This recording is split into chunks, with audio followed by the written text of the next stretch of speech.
ఆయన ఇచ్చు బహుమానమే. చాలు. కుమారులు యెహోవా అనుగ్రహించు ఏంటిదండి వాక్యం అందరూ చదవాలి, అందరూ మీ చేతిలో పెట్టుకోవాలి. ఏంటి కుమారులు స్వాస్థ్యము. ఈరోజు కుమారులు కానీ కుమార్తెలు కానీ లేకపోతే ఏ కార్యానికైనా రమ్మంటారా? రమ్మనరు. ఏ విషయానికైనా రమ్మంటారా? వాళ్ళు వస్తుంటేనే మాకు ఏదో పోగొట్టుకున్నాం, మాకు ఏదో బాధ అయిపోయింది, ఏదో ఇబ్బంది అయిపోయిందని ఎంతగానో అనుకుంటారు సమాజంలో. కానీ దేవుడు ఇచ్చిన ప్రతిరోజు 7 రోజులు ప్రతిరోజు మంచి రోజు ఇచ్చాడు. కానీ మనం ఏర్పరచుకున్నది ఈ మంచి చెడు అనేది మనం ఏర్పరచుకున్నాం. కానీ మానవులుగా సన్ముగా జన్మించాం. మగవాళ్ళు మంగళవారం నాడు అంటారు, మంగళవారం నాడు మంచి కార్యక్రమం కాదు, మంచిది కాదు అంటారు. శుక్రవారం నాడు మంచిది కాదు, డబ్బులు ఏదన్నా ఎగ్జాంపుల్ చెప్తున్నాం. అది ఇవన్నీ దేవుడి మంచి చెడని ఎప్పుడు మనందరికి ఎవరికి ఇవ్వలేదు. అన్ని మంచి రోజులుగానే చేసిండు, అన్ని మంచిగానే ఇచ్చాడు. కానీ కుమారులు కుమార్తెలు కూడా తన యెహోవా అనుగ్రహించు స్వాస్థ్యము గర్భఫలము ఆయన ఇచ్చు బహుమానం. ఇప్పుడు ఎగ్జాంపుల్ మన యూనిటీ సంఘస్థులు ఉన్నారు. యూనిటీ సంఘస్థులు వచ్చి ఇక కేక్ ఎందుకు ఇచ్చారు? గిఫ్ట్. యూనిటెడ్ సందర్భంగా ఒక గిఫ్ట్ ఇచ్చారు. అలాగే దేవుడు నీకు నాకు ఇచ్చినది బహుమానం. పిల్లల్ని ఇష్టం వచ్చినట్లు మాట్లాడతాం. కానీ చిన్ననాటి నుండే దేవుని సండే స్కూల్ కానీ దేవుని సన్నిధిలో నడిపితే దేవుడు నిన్ను నీ కుటుంబాన్ని ఆశీర్వదిస్తాడు. సహోదరులారా, మనము తల్లిదండ్రులారా మీరు నేర్చుకోవాల్సిన ఏంటంటే బిడ్డలకు నేర్పించము. చిన్ననాటి వారు పెద్దవారైనప్పటికీ కూడా వాడు ఎన్నడూ నీ దేవుడి సన్నిధికి దూరం కాదు. తల్లిదండ్రుల మాటలు ఎలాగ వినాలో, దేవుని సన్నిధిలో ఎలాగ జీవించాలో చిన్ననాటి చక్కగా సండే స్కూల్లో టీచర్స్ ఉన్నారు అండి. కుటుంబం మనం చేయవలసిందండి భార్య భర్తల మధ్య అందరూ చర్చిలో కనబడాలి. అది దేవునికి ఆశీర్వాదం. మనకు కుమారులు ఇచ్చారు, కుమార్తె ఇచ్చారు, సంతోషం ఇచ్చే కాదు, దేవుని మాటకు ఆజ్ఞలు కట్టడలకు లోబడి జీవించాలి.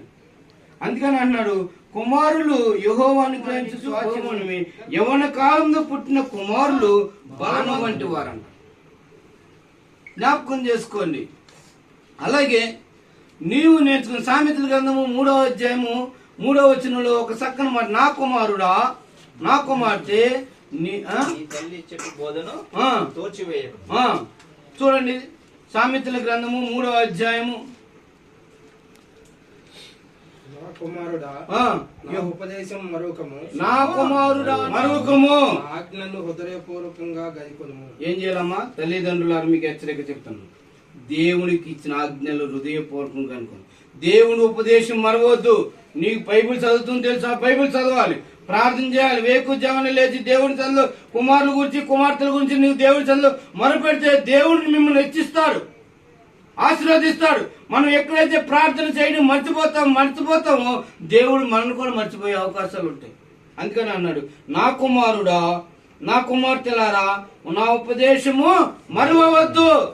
నీవు దేవుని తల్లిదండ్రులు ఉపదేశాన్ని మరవకుండా నువ్వు బిడ్డలకు నేర్పిస్తే బిడ్డలు కూడా మన త్రోవలు నేర్చుకుంటారు.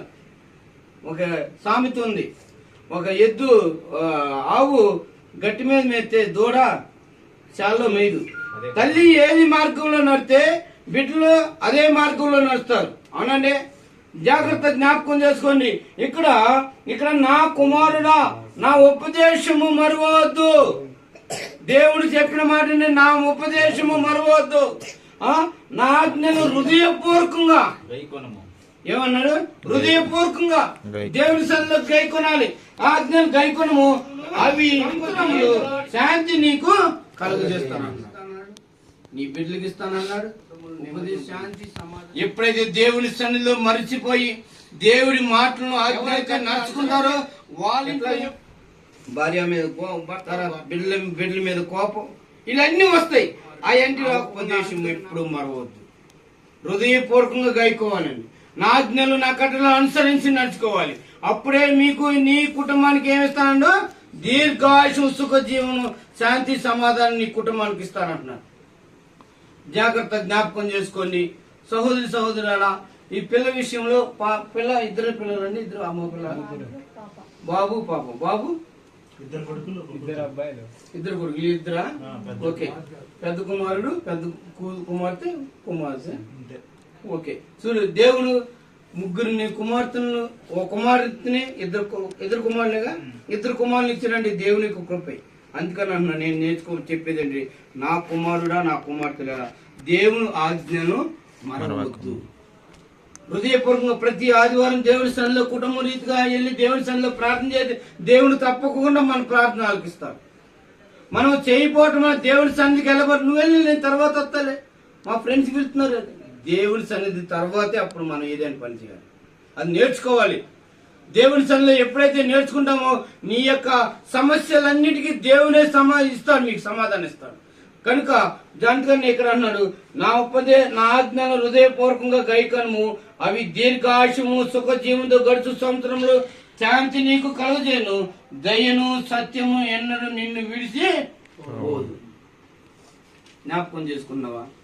దయా సత్యము నీ చెద్దు నుండి ఎన్నడూ విడిచిపోదు. అందుకని కుమారులు యెహోవా ఇచ్చు బహుమానం, స్వాస్థ్యము గర్భఫలం ఆయన ఇచ్చు బహుమానం. ఆ బహుమానాన్ని నా దేవుడు నాకు ఇచ్చాడు.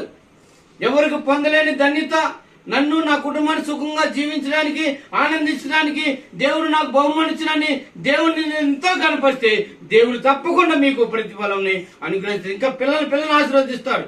ఏ కష్టాల్లోనూ బాధలోనూ సమస్యలున్నా ఏ విషయంలోనూ దేవుడి సన్నిధికి దేవుని ఆజ్ఞలు కట్టడలు అనుసరించి నడుచుకుంటే చాలు, దేవుడు మీకు ఆయన ఏది కావాలన్నా మీకు ఎన్నడూ కొలత లేకుండా దేవుడు సమృద్ధిగా శాంతి సమాధానాలు మీ అందరికి ఇస్తారని దేవుని వాగ్దానం చేస్తున్నాడు. కనుక తల్లిదండ్రులు నేర్చుకోవాల్సింది ఏంటంటే, మొట్టమొదటిగా తల్లిదండ్రులారా మీ పిల్లలకు మంచి నడవలు దేవుడి సన్నిధిలో నడిపించాలి. ప్రార్థన చేయటం నడిపించాలి. బైబిల్ చదువుతూ నేర్పించాలి. ఈ ఫోన్ కాదు ముఖ్యం. వింటున్నావా? నువ్వు ఎన్నో క్లాసు?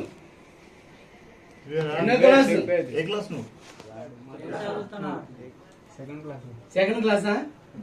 సెకండ్ క్లాస్ చదువుకోవాలి. చెల్లిని కూడా చదవాలి. ఈ ఫోన్లు మానేయాలి. దేవుని సన్నిధిలో దేవుని సన్నిధిలో ప్రార్థన చేసేయ్యా, నన్ను నా తల్లిదండ్రులకి మంచి ఆరోగ్యం దయచేయండి, నా జ్ఞానం దయచేయండి అని ప్రార్థన చేయాలి. ఈ 2-3 మాటలు చెప్తావా? చెప్పాలి. అది దేవుని యొక్క నిన్ను ఆశీర్వదిస్తాడు. ఈ ఫోన్ చూడు ఏంటి, ఫోన్ తీసి పక్కన పెట్టేస్తావు. కనుక జాగ్రత్త జ్ఞాపకం చేసుకుని పిల్లలు ఇక్కడ అంటున్నాడు, ఇక్కడ నా కుమారుడా నా ఉపదేశము మరొకము, నా ఆజ్ఞను హృదయపూర్వకంగా గైకనము, అవి దీర్ఘాయుము సుఖజీవంతో గడుచు సంవత్సరం అంతయు శాంతి నీకు కలుగజేస్తానన్నాడు. కనుక దేవుడు వాగ్దానం చేసిన దేవుడు నమ్మదగిన వాడు. కనుక నమ్మదగిన దేవుడు నిన్ను నీ కుటుంబాన్ని ఎన్నడూ విడిచిపెట్టే దేవుడు కాదు. కనుక ఆయన హృదయపూర్వకంగా గైకొనాలి. ఏదో ఒకసారి దేవానికి వందనాలు స్తుతి స్తోత్రాలని వెళ్ళిపోతాం కాదు. దేవుని సన్నిధిలో లేకుజామున లేచి కుమారుని గురించి బైబిల్ చదవటం, ప్రార్థన చేయటం తల్లిదండ్రులు నేర్చుకుంటేనే బిడ్డలు కూడా అదే మార్గంలో నడుస్తారు. బిడ్డలు కూడా మన మార్గంలోకి నేను చెప్పాను కదా ఇందాక, ఆవు గట్టి మీద దూడ కూడా గట్టి మీదే మేస్తుంది. నా తల్లి మార్గంలో నడవాలని పిల్లకాడ ఎదురు చూస్తుంది. అలాగే మన బిడ్డలు కూడా దేవుడు నీకు నాకు మంచి ఆయుష్నిచ్చి ఆరోగ్యనిచ్చి బలనిచ్చి పిల్లల్నిచ్చి అన్ని సమకూర్చిన దేవుడు అయిన నా మాటకు నా ఆజ్ఞలు కట్టడం అనుసరించి నడుచుకుంటారని ఎంతగానో దేవుడు ఆశిస్తున్నాడు. కనుక మీరు మీ పిల్లల్ని దేవుని సన్నిధిలో భయభక్తుల్లో పెంచితే, మీరు ముఖ్యంగా మీరు నేర్చుకుంటే మీ పిల్లలు కూడా అదే మార్గంలోకి నడుస్తారు. కనుక మీరు నేర్చుకోవాలి, మీ పిల్లలకు కూడా నేర్పించాలి. అప్పుడే దేవుడు తప్పకుండా మన కుటుంబాన్ని మన కుటుంబం చుట్టూ దేవుని కంచేసి ఏ దుష్టుడికి అధికారం లేకుండా సహాయం చేస్తాడు. అలా నేర్చుకొని దేవుని సన్నిధిలో ప్రతిరోజు ప్రతి క్షణము దేవుని ఆజ్ఞలు కట్టడం అనుసరించి నడుచుకోవాలని ప్రభు పేట మనం చేస్తున్నాను. ఒక్కసారి అందరూ ఒక్కసారి ఈ వాక్యం చదువుకుందాం. 128వ కీర్తనలో అందరూ చదువుకోవాలి. 127వ అధ్యాయంలో 3వ వచనం నాతో పాటు చెప్పండి. మీ అందరు చెప్పాలి, పిల్లలు కూడా అందరు చెప్పాలి. కుమారులు యెహోవా అనుగ్రహించు స్వాస్థ్యము గర్భఫలము ఆయన ఇచ్చు బహుమానమే. యవన కాలమందు పుట్టిన కుమారులు బలవంతుని చేతిలోనే బాణవంతి వారు. వారితో తన అంబుల పొది నింపుకొని వాడు ధన్యుడు. అట్టువాడు సిగ్గుపడక గుమ్మములో తన విరోధులతో వాదించుదురు. దేవా, ఈ రోజు వాగ్దానం ఇచ్చావు, నా పిల్లల్ని నా భర్తని నేను ఎలాగూ నీ సన్నిధిలో ఎదగాలో ఎలాగూ నడుచుకోవాలో నాకు నేర్పించమని దేవుని సన్నిధిలో ప్రార్థన చేస్తే దేవుడు తప్పకుండా మీ కుటుంబాన్ని అందరినీ ఆశీర్వదిస్తాడు. దేవుని వాక్యం దీవించును గాక. ప్రార్థన చేసుకుందాం. ప్రార్థన చేయండి.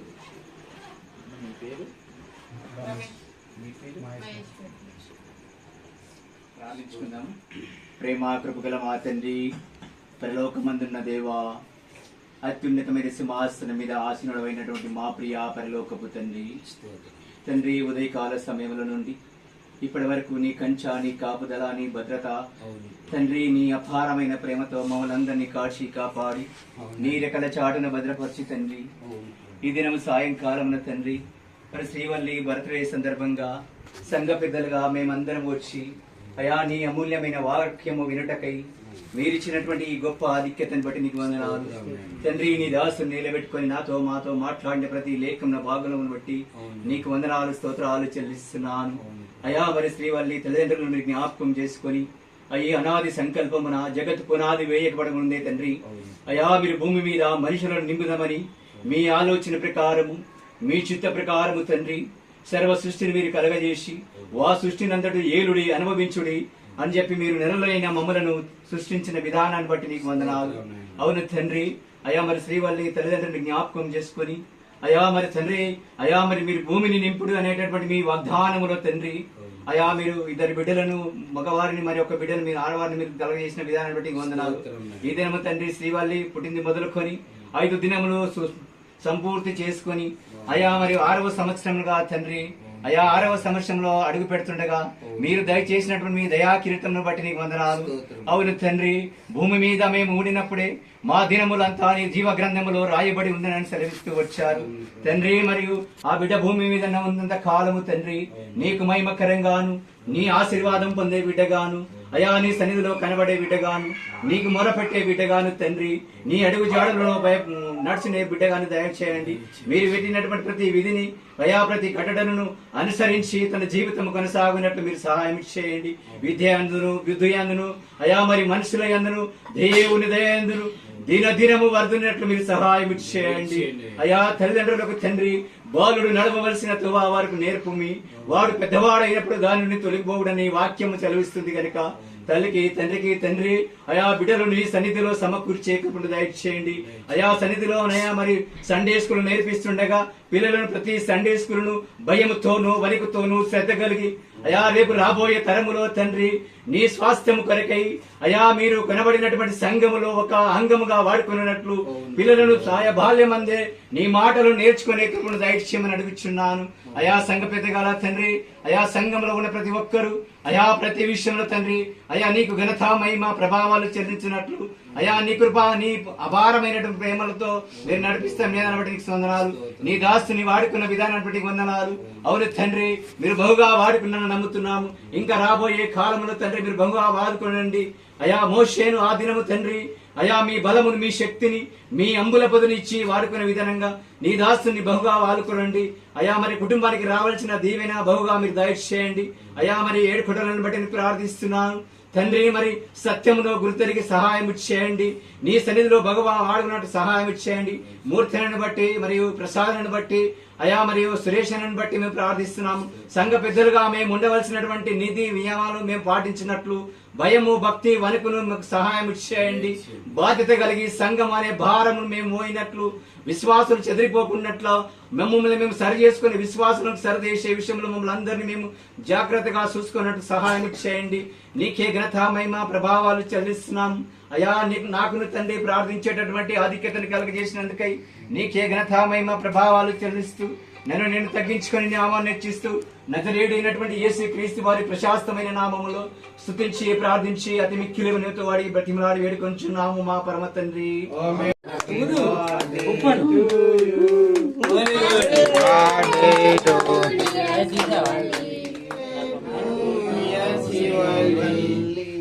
Happy birthday to you. May God bless to you. May God bless to you, Srivalli. May God bless to you. అందరు చెప్పులు కొట్టండి.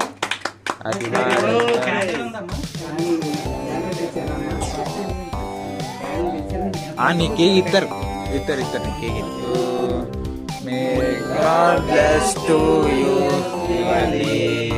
Happy birthday to you.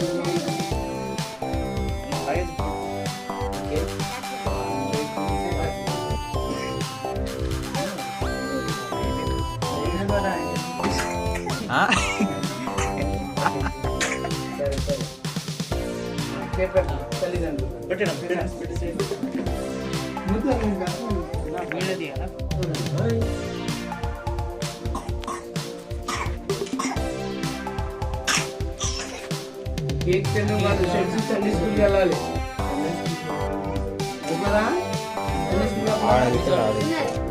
Sunday స్కూల్కి వెళ్ళాలి. అరే మీ చెల్లి కేక్ పెట్టాలి. కేక్ పెట్టి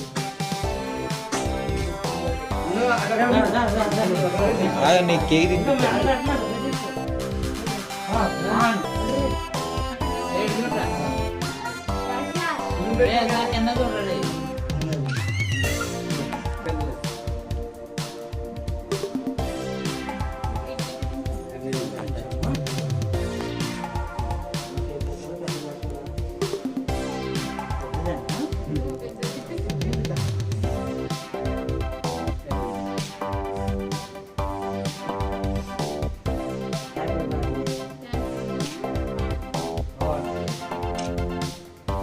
కేక్ పెట్టాలి పెద్ద